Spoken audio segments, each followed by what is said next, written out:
ডাকসু নির্বাচনে শিবির সমর্থিত প্যানেলের বড় জয়, ইতিহাস গড়ে ভিপি সাদিক কায়েম, জিএস ফরহাদ এবং এজিএস মহিউদ্দিন। কারচুপির অভিযোগ এনে আবিদুল ও উমামার ডাকসু নির্বাচন ফলাফল প্রত্যাখ্যান, কাদরের মিশ্র প্রতিক্রিয়া। দীর্ঘ ৩৩ বছর পর অনুষ্ঠিত হতে যাচ্ছে ডাকসু নির্বাচন, বৃহস্পতিবার ভোট গ্রহণ, চলছে শেষ মুহূর্তের প্রস্তুতি। এবং শেখ হাসিনা কামাল সহ ৩ জনের বিরুদ্ধে ১৫তম দিনের সাক্ষ্য গ্রহণ আজ।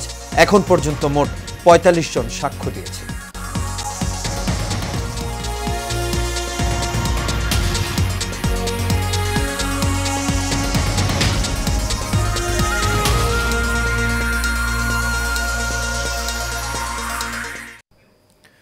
সবাইকে স্বাগত এশিয়ান নিউজে। দর্শক, পুরো সংবাদ জুড়ে আপনাদের সঙ্গে আছি আমি আনোয়ার রাজা। এতক্ষণ শুনছিলেন বিআরবি কেবল ইন্ডাস্ট্রিজ লিমিটেড সংবাদ শিরোনাম। এবার চলে যাচ্ছে পুরো খবরে।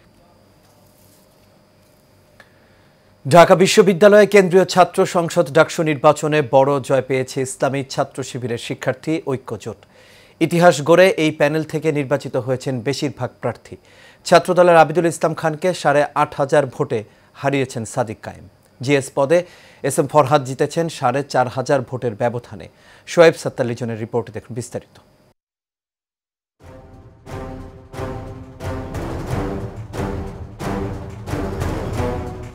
ষোলো ঘন্টার অপেক্ষার পর সিনেট ভবনে শুরু হয় ডাকসু নির্বাচনের চূড়ান্ত ফলাফল ঘোষণা। এতে ভূমিধস বিজয় পেয়েছে বাংলাদেশ ইসলামী ছাত্র শিবির সমর্থিত ঐক্যবদ্ধ শিক্ষার্থী জোট। ইতিহাস গড়ে ভিপি নির্বাচিত হয়েছেন ছাত্র শিবিরের সাদিক কায়েম। তিনি পেয়েছেন ১৪,০৪২ ভোট। তার নিকটতম প্রার্থী ছাত্র দলের আবিদুল ইসলাম খান, তিনি পেয়েছেন ৫,৭০৮ ভোট। জিএস পদ গেছে ঐক্যবদ্ধ শিক্ষার্থী জোটের প্যানেলে। এস এম ফরহাদ নির্বাচিত হয়েছেন ১০,৭৯৪ ভোট পেয়ে। তার নিকটতম প্রার্থী ছাত্রদল মনোনীত তানভীর বারী হামিম পেয়েছেন ৫,২৮৩ ভোট। আর এজিএস নির্বাচিত হয়েছেন মহিউদ্দিন খান, তিনি পেয়েছেন ১১,৭৭২ ভোট। আর তার নিকটতম প্রার্থী ছাত্রদল সমর্থিত তানভীর আল হাদি মায়েত পেয়েছেন ৫,০৬৪ ভোট। এছাড়াও একই প্যানেল থেকে আন্তর্জাতিক সম্পাদক হিসেবে নির্বাচিত হয়েছেন জুলাই আন্দোলনে চোখ হারানো যোদ্ধা জসিমউদ্দিন খান। আর গবেষণা ও প্রকাশনা সম্পাদক হিসেবে বিজয়ী হয়েছেন ১৫ জুলাই ক্যাম্পাসে নিষিদ্ধ ছাত্রলীগের হামলায় আহত হওয়া স্বতন্ত্র প্রার্থী সানজিদা আহমেদ তুন্নি। ডাকসু নির্বাচনে ছাত্রদল, বাকছাস ও বামজোট সহ অন্যান্য দল সমর্থিত প্যানেলের ভরাডুবি হয়েছে। অন্যান্য পদেও শিবির সমর্থিত ঐক্যবদ্ধ শিক্ষার্থী জোটের প্রার্থীরা বড় ব্যবধানে জয়লাভ করেছেন। Shoaib Sattar Lizon, Asian television.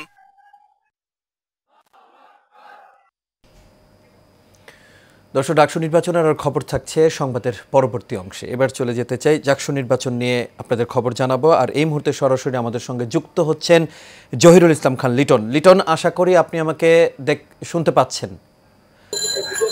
লিটন, ডাকসু নির্বাচনের ফলাফল আমরা জানতে পেরেছি। এখন ডাকসু নির্বাচনের দিকে সবাই তাকিয়ে আছে। কেমন দেখছেন জাহাঙ্গীরনগর বিশ্ববিদ্যালয়ের পরিস্থিতি এই মুহূর্তে? লিটন, আশা করি আপনি আমাকে শুনতে পাচ্ছেন।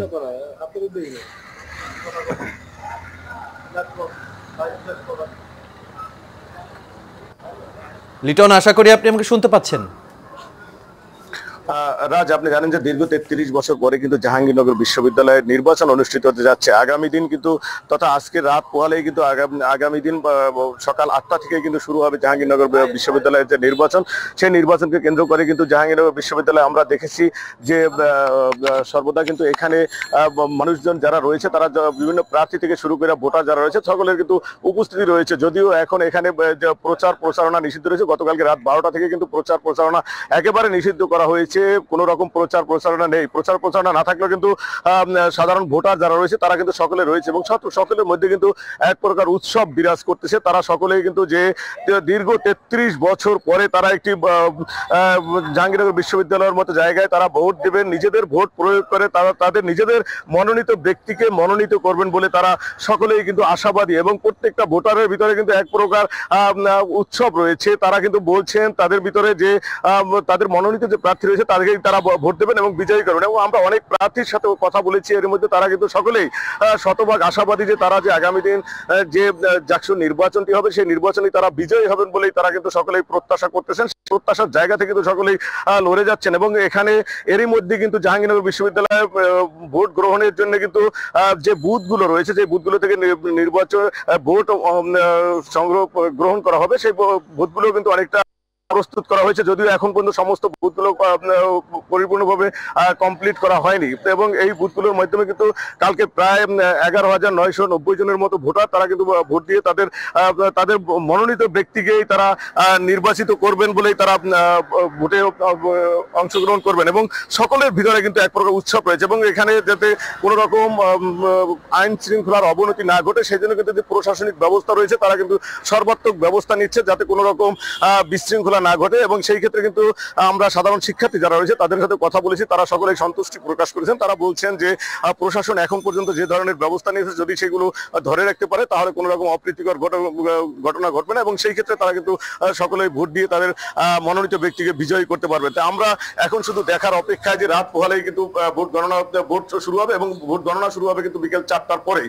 তাই এখন শুধু দেখার বিষয়। এই ছিল জাহাঙ্গীরনগর বিশ্ববিদ্যালয় থেকে নির্বাচনের এখনকার মতো সর্বশেষ।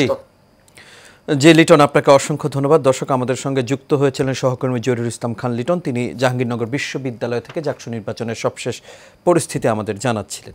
চলে যাচ্ছি পরবর্তী খবরে। এদিকে দীর্ঘ 33 বছর পর কাল অনুষ্ঠিত হতে যাচ্ছে জাহাঙ্গীরনগর বিশ্ববিদ্যালয় কেন্দ্রীয় শিক্ষার্থী সংসদ নির্বাচন। কেন্দ্রীয় সংসদের 25টি পদে লড়ছেন 177 জন প্রার্থী, আর হল সংসদে প্রতিদ্বন্দ্বিতা করছেন 445 জন। ভিপি পদে প্রতিদ্বন্দ্বিতা করছেন 9 জন এবং জিএস পদে লড়ছেন 8 জন প্রার্থী। তবে শেষ মুহূর্তে জিএস পদ থেকে সরে দাঁড়িয়েছেন স্বতন্ত্র প্রার্থী সৈয়দা অনন্যা ফারিয়া। অন্যদিকে হাইকোর্টের রায় স্থগিত হওয়ায় সম্প্রীতির ঐক্য প্যানেলের ভিপি প্রার্থী অমর্ত্য রায় নির্বাচন থেকে ছিটকে গেছেন। এই নির্বাচনে ভোটার সংখ্যা 11,919 জন।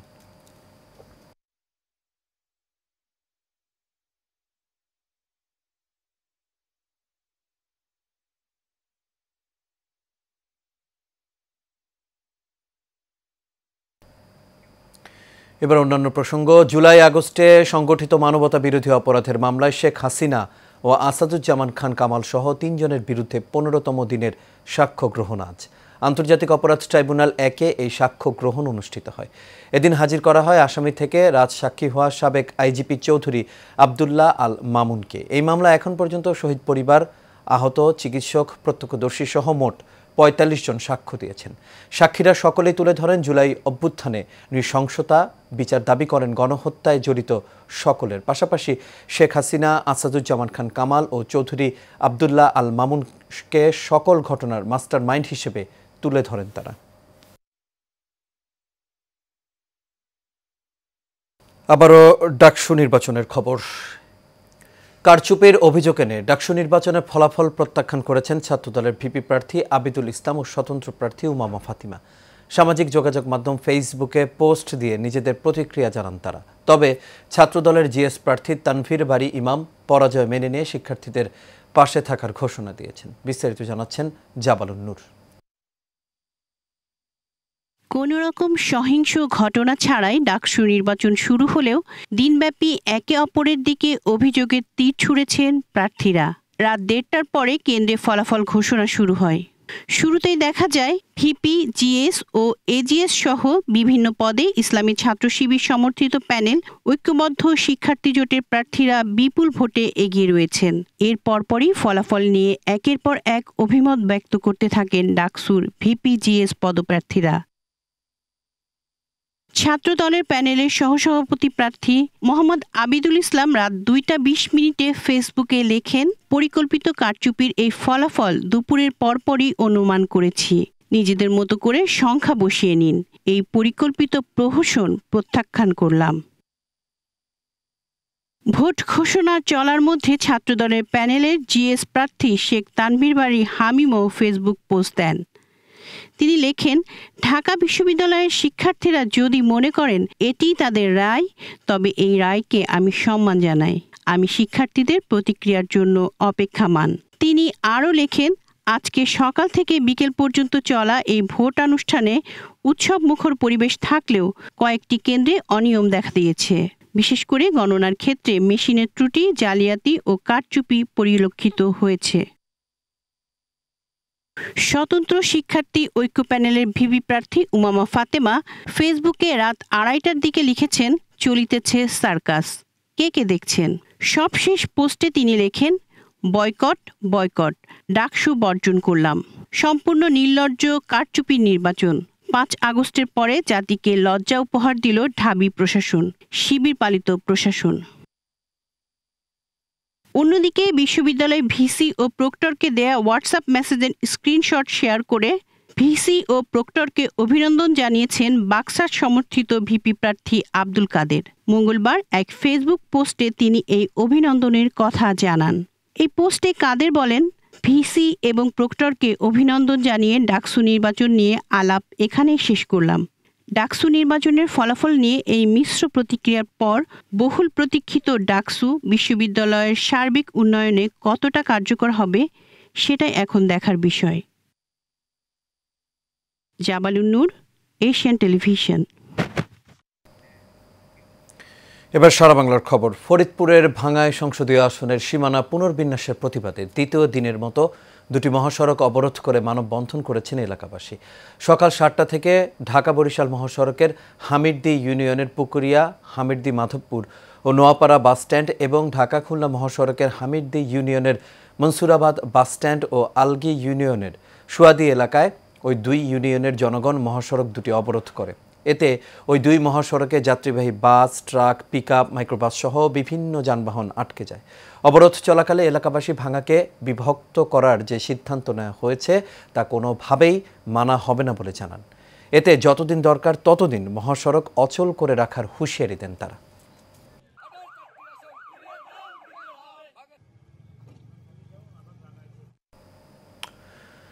কুষ্টিয়ায় 250 শয্যা বিশিষ্ট জেনারেল হাসপাতালে প্রতিনিয়ত বেড়েই চলেছে দালাল চক্রের দৌরাত্ম্য, যে কারণে হাসপাতালে চিকিৎসা নিতে আসা প্রায় 2000-এরও বেশি রোগীকে প্রতিনিয়ত শিকার হতে হচ্ছে প্রতারণার। প্রতিনিধি হাসিবুর রহমান রিজুর তথ্য চিত্রে বিস্তারিত জানাচ্ছেন সোয়াইব সাত্তার লিজন।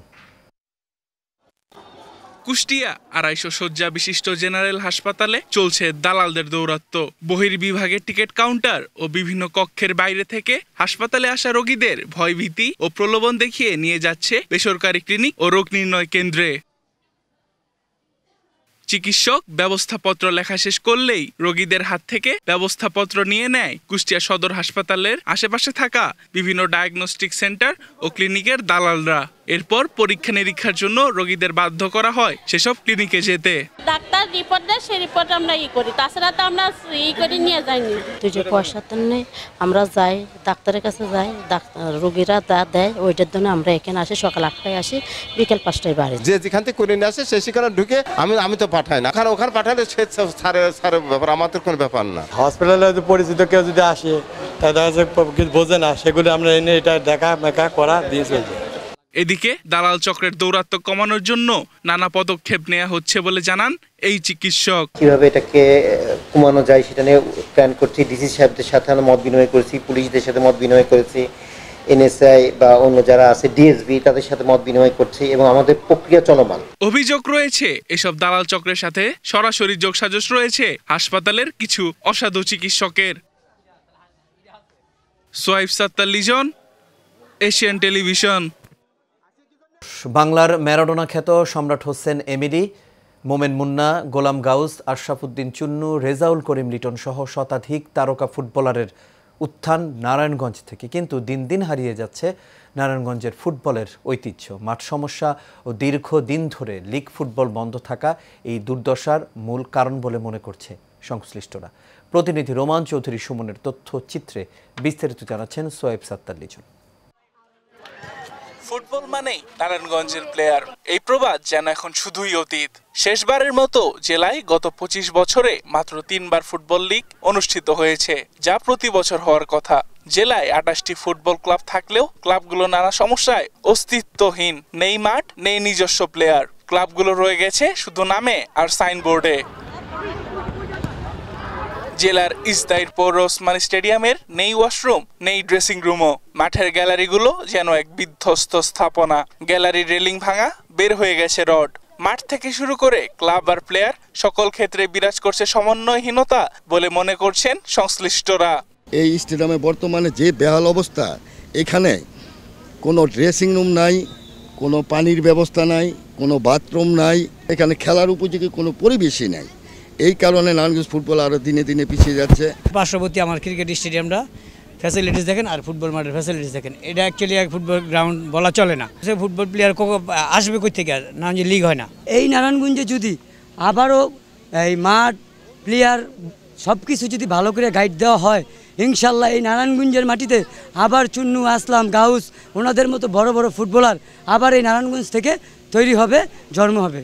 এদিকে খুব দ্রুত 1,64,00,000 টাকা ব্যয়ে পৌর স্টেডিয়ামটি মেরামত করা হবে বলে জানান এই কর্মকর্তা। এই নারায়ণগঞ্জের জন্য ইতিমধ্যেই 1,64,00,000 টাকা আমরা বরাদ্দ এনেছি। আমাদের একটা গ্যালারি আমরা নির্মাণ করব, আমরা সেখানে 2টা ওয়াশ ব্লক করে দিব এবং আমরা ইনডোর স্টেডিয়ামটাকেও পুরোপুরি কমপ্লিট করব এবং একটি বাউন্ডারি ওয়াল নির্মাণ করব। এই লক্ষ্যে আমরা বরাদ্দগুলো এনেছি। পৌর স্টেডিয়ামটি সংস্কারের পাশাপাশি প্রতি বছর ফুটবল লীগ, ক্লাবগুলোর সক্রিয়তা সহ প্রশিক্ষণের পরিপূর্ণ পরিবেশ ফিরে পেলে অতীতের ধারাবাহিকতায় আবারও নারায়ণগঞ্জে জন্ম নেবে তারকা ফুটবলাররা, এই প্রত্যাশাই সকলের। Shoaib Sattar Lizon, Asian television. আর এরই সাথে শেষ করবে এশিয়ান নিউজ। তবে যাবার আগে বিআরবি কেবল ইন্ডাস্ট্রিজ লিমিটেড সংবাদ শিরোনামগুলো দেখে নেব দর্শক আরও একবার।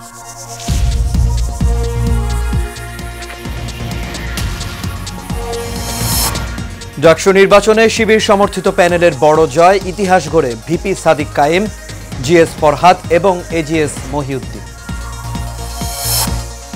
কারচুপির অভিযোগ এনে আবিদুল ও উমামার ডাকসু নির্বাচন ফলাফল প্রত্যাখ্যান, কাদেরের মিশ্র প্রতিক্রিয়া। দীর্ঘ 33 বছর পর অনুষ্ঠিত হতে যাচ্ছে ডাকসু নির্বাচন, বৃহস্পতিবার ভোট গ্রহণ, চলছে শেষ মুহূর্তের প্রস্তুতি। এবং শেখ হাসিনা, কামাল সহ 3 জনের বিরুদ্ধে 15তম দিনের সাক্ষ্য গ্রহণ আজ। এখন পর্যন্ত মোট 45 জন সাক্ষ্য দিয়েছেন। দর্শক, এই ছিল আমাদের এখনকার আয়োজনে। আমাদের পরবর্তী সংবাদ বিকেল 3:30টায় দেখার আমন্ত্রণ রইল। এতক্ষণ সাথে থাকার জন্য সবাইকে ধন্যবাদ।